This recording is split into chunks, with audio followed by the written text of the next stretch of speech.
You're listening to the Doctors In podcast from martinclinic.com. Although we share a lot of practical and, in our opinion, awesome information, what you hear on this podcast is not intended to diagnose, cure, treat, or prevent any disease.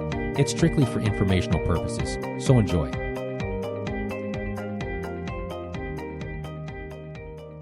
Hello, I'm Dr. Martin Jr. And I'm Dr. Martin Sr. And this is the Doctors In podcast, and this is episode 168.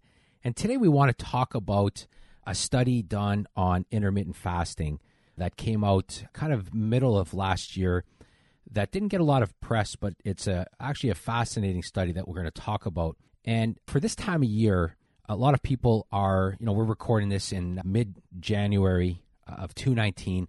A lot of people are focused in on their health, but more specifically about their weight. That's what people do this time of year. They talk about their weight. They want to lose a certain amount of pounds. Sure, it was part of their New Year's resolution, right? I mean, most people say, okay, soon as the holidays are done, I'm getting at her. The gyms are always full in January and empty in February.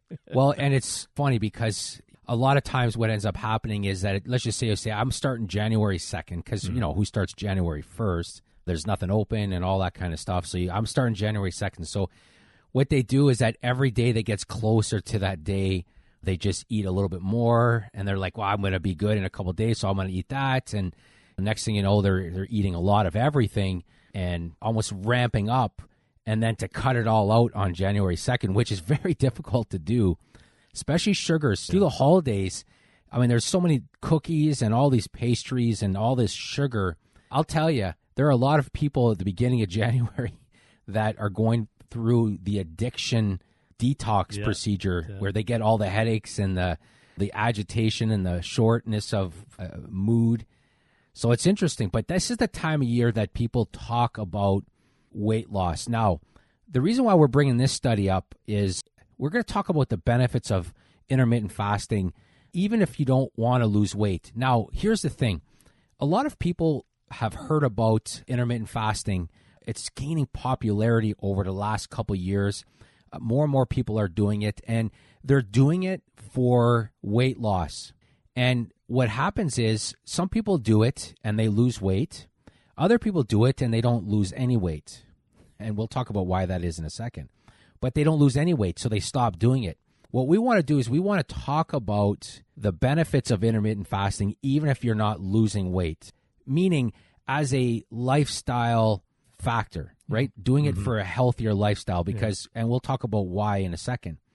But I'm going to give you a statement and whether or not you agree with the statement. It's something that we kind of talk about here and there, but I just want to say it and then we can discuss whether or not you agree with the statement. So the amount of food that you eat determines whether or not you lose weight. However, the types of food that you eat determines how you feel and how you look. Now, that's not a 100% statement because if somebody has really bad hormones and their metabolism is just absolutely destroyed, their body will protect itself. They can cut down food. But I'm saying in general, somebody that has a relatively healthy metabolism, would you agree with that statement? Yeah, I would.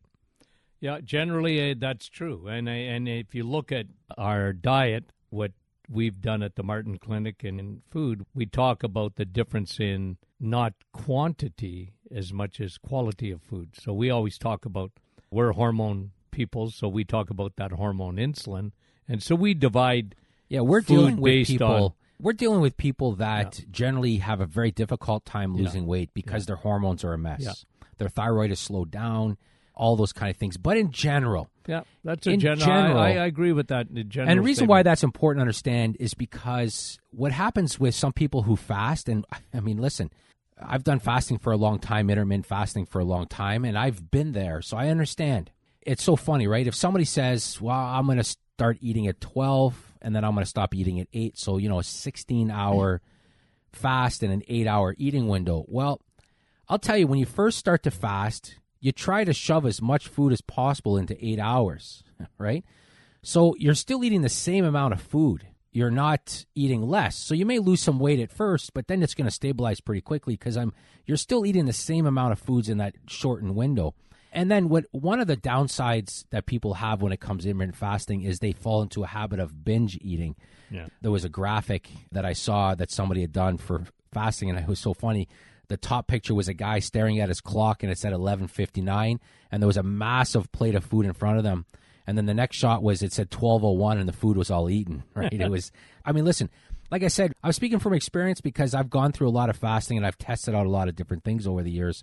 And you could go through a period of fasting where you're losing weight. You could go through a period of fasting when you're not losing weight. But it's a tremendous tool for what we'll talk about in a second. Yeah. So you have to kind of decide how you want to use intermittent fasting. Now, in our program, we have a weight loss program that we use in the clinic and that we have available online. It's the Serial Killer program, and we use intermittent fasting as a tool. But then it's also the types of food that you eat in that window that make the difference, right? And the reason why the second part of the statement is the type of food determines how you feel, because everybody will bring up a study or that guy who ate Twinkies or Krispy Kreme and lost weight because he ate a lot less food, but all he was eating was Krispy Kreme. Now, he lost weight, he lost muscle because he got no protein, and fantastic, but I guarantee he didn't feel good. Yeah. I guarantee you that if he continued that for a while, maybe his blood numbers were okay at first, but you can't do that. I mean, that's his publicity stunt. He's trying to prove a point that it's all calories, but it's not all calories. So when I'm saying it's the amount of food, we're not talking a calorie is equal in that sense. I mean, to say that a calorie doesn't matter would be ignorant. It would be ignorant, and we don't say that. But the types of calories matter, big time. Some calories hold you over a lot better, so you get to consume a lot less in a daytime. But that's not what we're saying. So the types of food now help you preserve muscle. They help you not lose muscle because you can lose. The problem with a lot of these programs at first for weight loss, starvation. They lost a lot of muscle. So their shape kind of stayed the same in a sense, right? Their shape didn't change.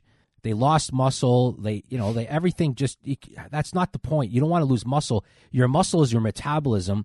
Your muscle is how well you finish off your life on the back end. The more muscle you have going into aging, the better things are on the back end. We've talked about that on an episode before. You can go back and listen as we talked about the importance of muscle. So that's what we're getting at here. So you can look at fasting as a way to eat less food. However, if you eat the wrong foods, you're not going to feel good, and it's not going to work out for you. But there's a study that was done, and so let's talk about that. This study was done on intermittent fasting. And again, if you're listening and you're not sure what that means, it's very simple. The idea of fasting is to shorten your eating window, meaning the amount of hours in a day that you're eating food. So, for example, if the average person, and studies have shown this because a lot of people are tracking their eating habits. There's a lot of data now. I saw an interesting study put out, I don't know if it was by Garmin or Fitbit, it might have been, I can't remember, on people's heart rates. Fascinating stuff because they're tracking people. We're walking medical experiments now. We're tracking our steps. We're tracking our heart rates. We're tracking everything, right? Everything is being tracked. Blood sugar. Everything's being tracked, and we're getting all this data that's out there now, right? So we know MyFitnessPal, a lot of people use that. There's a lot of data available. And what they found is that a lot of people are eating for 13 plus hours in a day. So if there's 24 hours in a day, they're eating for more hours than they're not eating, which is not a balanced. People talk about a balanced diet. That's not balance, right? Plus, there's been some misconceptions about eating 6 times a day. I mean, listen, you can eat 6 times a day if you have no metabolic issues. But if you have a metabolic issue, pre-diabetes, slow metabolism, and you're eating 6 times a day, that's not good. No. It's not going to help you. Yeah. And we talk about, again, why that is in that program. But the bottom line is this. Shortening your eating window is the concept of intermittent fasting. So, and there are different ways of doing that, right? There's different ways of fasting. Like I mentioned earlier, some people will skip breakfast, will start eating at 12, they'll stop eating around 7, 8 o'clock at night, so they got about a 7, 8 hour eating window, and then they're fasting for 16 hours. And that's the idea. So as a rule of thumb, when you shorten your eating window down a bit, people feel better, right? And that could vary, for different people, right? Yeah, I think the average person should look at the amount of hours eaten a day. If they get up and they're eating breakfast by 8 in the morning, and then they're having a snack at 9 o'clock, that's a 13-hour eating window. And they do that repeatedly for a long time. It's not good metabolically, and they probably will be gaining weight as a result of it. Plus, it's not good digestive-wise. Think about all the digestive issues that we have. And it's not good digestion as well. You never get into that rest or digest stage enough. Yeah. You're just not getting enough digestion going on. So there's a lot of problems associated with a longer eating window. So we always tell somebody to shorten your eating window. Well, intermittent fasting takes that a little bit to a different level where they really shorten it down, and they're fasting part of the time, they're eating part of the time, which is the term intermittent fasting. Now, some people will fast every other day, right? They'll do a 24-hour fast once or twice a week, but you can still do that and eat food every day, because if you eat supper at 6 o'clock at night and then you eat supper the next day at 6 o'clock at night, well, that was a 24-hour fast, but yet you get to eat food every day, right? So there's a lot of benefit to fasting, and we've talked about that before, but what this study here shows, so this study here was done, and they didn't lose any weight. The purpose of the study was not to lose weight. It was done in men with prediabetes. So why don't you talk a little bit about what prediabetes is? Okay, and that is where your cells are resisting the food hormone insulin, right? So every time you eat, you need insulin, because insulin's got a job to do. So your pancreas secretes insulin. Its primary job is to take sugar, glucose, get it out of your bloodstream and store. I mean, insulin's a storage hormone, right? So somebody that's a pre-diabetic is someone that is having trouble with insulin. Their cells don't react to insulin as well as they used to, and their cells are resisting insulin. They have a high amount of insulin always circulating in their blood. That is pre-diabetic. They're diabetic already. They just haven't been diagnosed with diabetes because the blood tests are just outside of that normal range. So they got high elevated blood sugars, a little outside the normal range. They got high insulin, but not enough to be diagnosed as diabetic. However, they should treat themselves like they are. Yes, because studies show a pre-diabetic gets all the same things that a diabetic does, just at a slower rate, right? Pre-diabetes in your 40s and 50s will give you dementia and Alzheimer's when you're older. And you know, I always love what you say, and, you know, people should really hear this in repetition, because if they get it, it really can help them a lot. The body has an enormous capacity to store fat.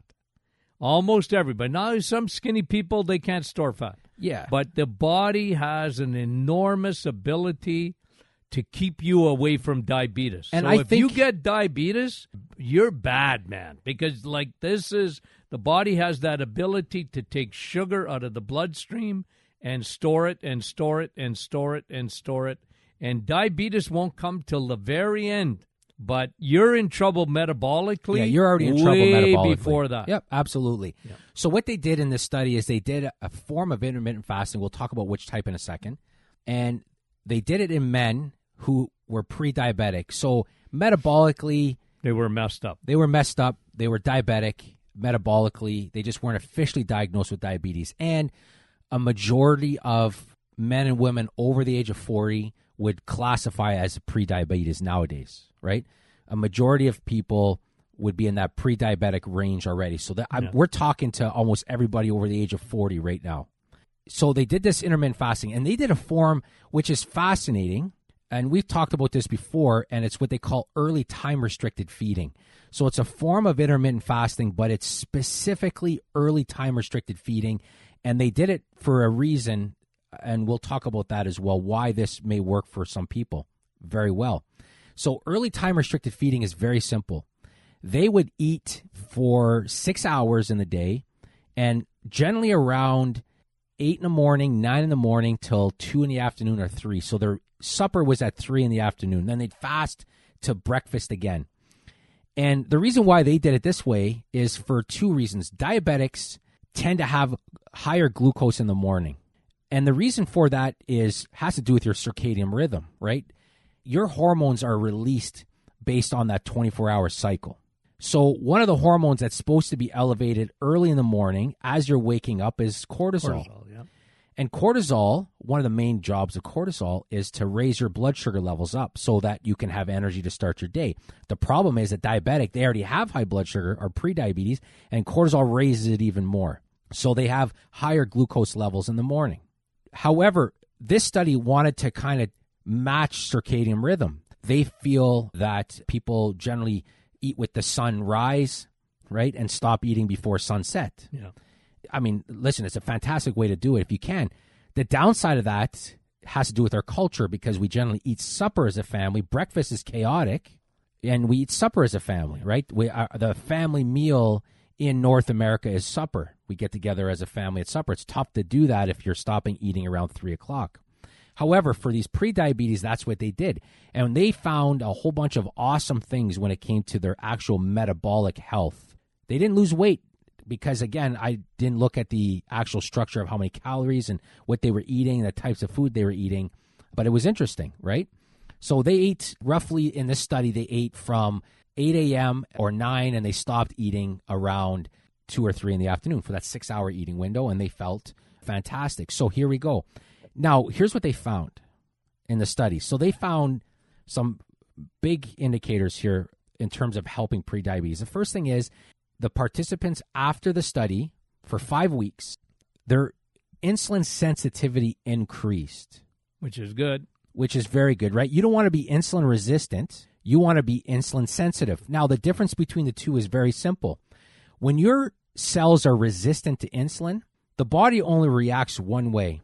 It makes more. That's all it does. It has to. Yeah. It's like a parent yelling at their kids. It's like they're talking to their kids, and the kid isn't listening, so what does a parent do? They raise their voice. They just talk louder. And if the kid's not listening because he's not smart enough to catch on, the parents raise their voice even more, right? So that's basically what happens with the cells also. Your cells are not listening to insulin, so your pancreas says, oh, yeah, you're going to listen. I'm going to send more insulin, right? And that's what happens. So when you're insulin resistant, you have more insulin circulating. The flip side of that is I always picture insulin sensitivity as like whispering in a library. Just quiet. You don't need a lot of conversation. So it's just your cells are so sensitive to insulin that your pancreas doesn't need to make much. Yeah. So you get the same job done. And the reason why that's important is because insulin, which is so important for your health, when you have too much of it, causes a ton of inflammation, ton of fat storage. It makes things grow. Yeah. That shouldn't be growing, right? It's a real fuel for bad cells and you name It's a powerful growth hormone, right? And it makes your fat cells grow. It makes if you're a guy, it makes your prostate grow. If you've got cancer, it could makes your liver grow. It makes your liver grow. The suitcase gets real stuffed. Exactly. When you're making lots of insulin. So the men in this study who were pre-diabetic, who fasted this method, had an increased insulin sensitivity. Now, a lot of fasting has shown the same thing, so it's not just restricted to this type of fasting, because a lot of other types of fasting has shown the exact same thing. In fact, if you're pre-diabetic, shortening your eating window is a great way to increase insulin sensitivity. So is weightlifting. So is high-intensity interval training, right? Those are awesome ways of increasing insulin sensitivity. So that was the first thing. Now, another big problem, if you have high blood pressure, you are pre-diabetic, guaranteed. That means you're pre-diabetic. This type of fasting reduce blood pressure, again, because blood pressure is a symptom of too much insulin. So they became more insulin sensitive. They had less circulating insulin, and as a result, their blood pressure improved. Incredible. And they didn't lose any weight. So they could have been frustrated. And I see that a lot. People are frustrated because their only monitor is the scale. That's right. Yeah. That's, hey, I'm not losing any weight. Think about it. If we were to list, you and I did this not long ago. We did a small podcast a while ago on some blood tests that we think are important, but you and I put together a sheet of blood tests that would give you a full evaluation from your brain to your gut, to your skin, everything. There are a lot of metabolic markers, a ton of metabolic markers, and people will just look at the scale as the trump all. Yeah. Right? That's the most important number. They can feel good. Their metabolic health can be healthy, but they're like, I want to lose 10 pounds, right? Or whatever. But you're right. So these people in the study, they didn't lose any weight, but already insulin sensitivity improved and their blood pressure went down. And that's important because we talked about this as well. blood pressure in midlife, high correlation of stroke at the end of your life, Alzheimer's and dementia. Blood pressure is a warning sign, it's a check engine light. People think of heart, yes, but it's also a check engine light for your brain. You got high blood pressure now, your brain's in trouble later. That's a fact. So that's why this is important. That's why this kind of information is important. The third thing it does, so we talked about how it makes you more insulin sensitive. It lowers your blood pressure. The third thing is it decreases oxidative stress. Wow. So the free radicals went down, right? And just, again, you just talk about how high circulating insulin is a real factor in aging, right? So if you look at oxidative, what they call glycation end products. Well, you give an analogy of what oxidative stress is with an apple. Yeah. And I think that's brilliant. Yeah. Well, you cut an apple in half. It don't take long. Literally within a couple of minutes, that apple's starting to turn and that's brown. Oxygen. It's oxygen. It's oxidative stress. It's rusting out the apple. Yeah. Right? Quickly. And that ages us.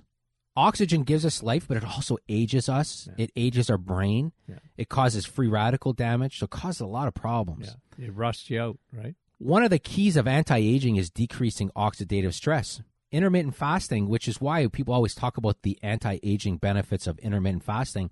Another study showed it. It decreased oxidative stress in these pre-diabetic men. And pre-diabetic men are full of oxidative stress. Oxidative stress is another way to get inflammation. So that's why they're loaded with inflammation, because they got high insulin, that creates inflammation. They got high cortisol, that creates inflammation. They got high oxidative stress, that creates inflammation. And then that kills their heart, or it kills their brain, or it kills their gut. It kills anything. Makes cancer cells. Yeah. Pre-diabetes, and I don't like the word pre-diabetes. And the reason why, it ain't pre-anything, but even then, it should be called pre-disease, because it really could, it doesn't have to go to diabetes. It can shoot to the brain. It can shoot to wherever. Cardiac. They call pre-diabetes because they're going to get diabetes, but then they're also going to get something else. But anyways, so those are the three things. The benefits. Without losing weight. And those three things are so important for your metabolic health, so important for heart, brain, everything we just talked about, right? Again, the reason why they did it this way is they wanted to align it with the circadian rhythm. Eat at sunrise or eat in the morning. As the day goes on, you stop eating, right? You and I talked about this off air, how it would be a little difficult to do for a lot of people, but you know that if you did it, you'd feel better. Yeah. We both said the same thing. Like anything else, you'd have to get used to it, right? Everybody says they can't fast. There's no way I can wait till 12 or 1. Until they do it a few times, and they're like, yeah, it wasn't that bad, right? So... Yeah, and again, if you're only looking at the scale, intermittent fasting, shortening your window it can be a real important factor in even weight loss.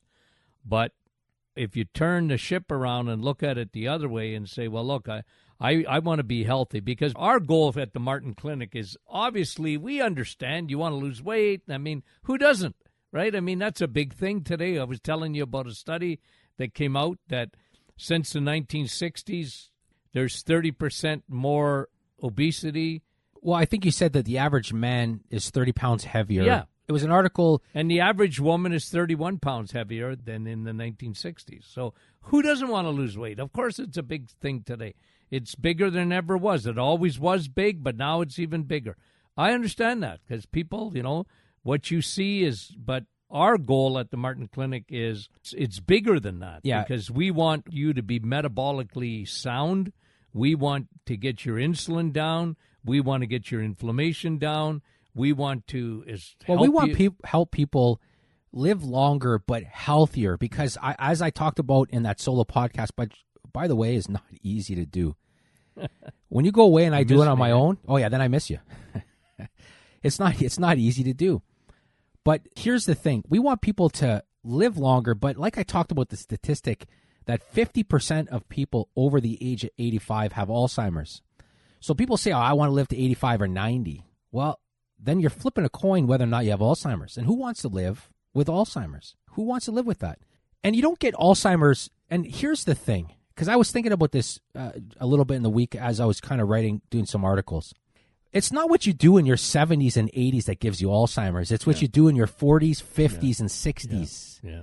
midlife. I'm telling you, the more I read studies and the more I look at things, it's your stupid midlife. What you do in your midlife, it's not even what you do in your 20s and 30s, because you can come back from that stuff. And you can regenerate. Yeah. You can, Well, you're young in a sense, right? Like your cells, everything's turning over. And I mean, it's just you're metabolically healthy in that. It's just, it's when you become unhealthy metabolically. It's what you do in your 40s and 50s and 60s that really sets the stage. Now, I'm not saying if you're in your 70s, you can't do damage, and you can always do stuff to help. You can undo a lot of stuff still. But if you're in your 40s, 50s, and 60s and you're listening to this, now's the time. You got high blood pressure, fix that. I mean, there's a lot of studies that show that it does a lot of different things. Yeah. It's not just a little mild, it's a check engine light. That's a massive check engine light. Now, your check engine light, you can put a little piece of black electrical tape over it and hide it and act like it's not there. Well, that would be blood pressure medication, right? Yeah, just like, here, take this. Yeah. And it's like, well, what's the root cause? What's causing that, right? Yeah. Stress causes high blood pressure, yes, but stress causes elevated cortisol. Cortisol raises your blood pressure, but it also brings your blood sugars up. It also causes your insulin levels to go up, which causes inflammation, which shrinks your brain, which leads to Alzheimer's. You can see it's all connected. Yeah. It's all pieces of a puzzle, right? So that's why we talk a lot to people of 40s, 50s, and 60s, and then when they're in their 70s and 80s, and they want to like double down on a lot of stuff to protect your brain. But we talk to that age a lot because we want them to understand that they're at the stage now that will really affect their retirement. It really affects their back end of their life. Do they want to be that 50%, 85 that have Alzheimer's, or they want to be the 50% that are 85 and, like I see at the gym in the morning, they're 85, they're jumping up and off the benches and lifting weights and sound everything, sound mind, sound everything. That's health. Yeah. That's the important stuff, right? When it comes to health, it's aging well. We don't talk a lot about weight in a sense because weight's a symptom of an underlying metabolic or hormonal issue that we would rather fix, because you fix that, then the weight will take care of itself. We're more concerned about the metabolic health of somebody. Now, we've gone over, and we're way past our time that we like to give ourselves for these episodes. So, again, if you have any questions, email us. There's a lot of ways to get a hold of us, but we want to thank you for listening and have a great day. Thanks for listening to the Doctor Is In podcast from martinclinic.com. If you have any questions, you can reach us at info@martinclinic.com. If you're not a newsletter subscriber, you can head to our website and sign up for free. We also have a private Facebook group that you can join. It's a community of awesome people. Finally, I do a Facebook Live every Thursday morning at 8:30. Join us again next week for a new episode.